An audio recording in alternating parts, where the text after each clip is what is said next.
So I've just been on a call with one of my clients who said, Katie, tell me everything there is to know about dropping from 3 naps to 2. And so I said, sure, but why do you think your baby is ready for 2 naps instead of 3? And she said, well, bedtime's a little bit late and that third night nap is getting a little bit of a struggle. So I just want to tidy that up. And now, just so that you kind of understand the situation, I only met this family about, 4 or 5 nights ago.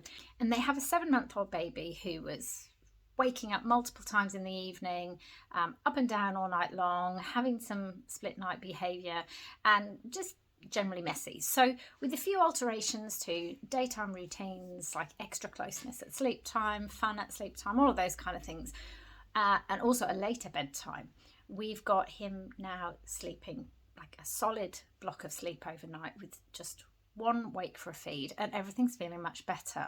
But mum, self-confessed perfectionist, is now looking at the other things that she wants to work on. So I said, okay, well, what you need to ask yourself is, would your baby be able to last for, up to about 4 hours of awake time in the day maximum? And she said, oh, no, probably his maximum is about 3.5 hours. I don't think he would make 4.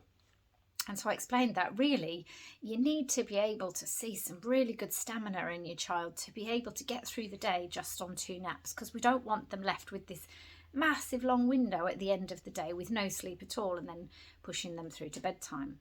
And neither do we want a bedtime that's going to be much earlier than it currently is, because the chances are that this baby would simply take that bedtime as a 3rd nap anyway. And so she said, oh, okay, so he might not be ready to change to 2 naps just yet. And I said, no, but it's on the cards. Over the next 8 weeks working together, I really believe that that transition will take place.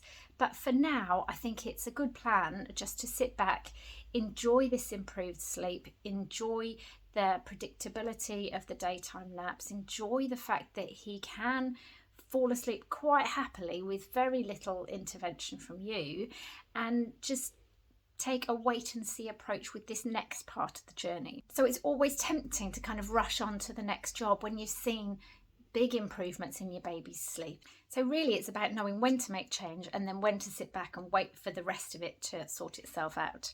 So as I kind of pointed out to her that maybe baby's not quite ready for 2 naps yet, I said there are still some things that you can do to bring bedtime earlier though, if that is your main concern.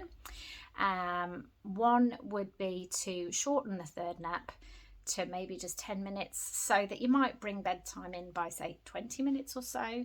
And she said, oh yeah, we can do that. I said the other thing that you can do is wake him up an hour earlier in the morning. So instead of 7 o'clock, 6 o'clock, so that you bring everything forward by about an hour. She went, no, absolutely not. I'm not doing that.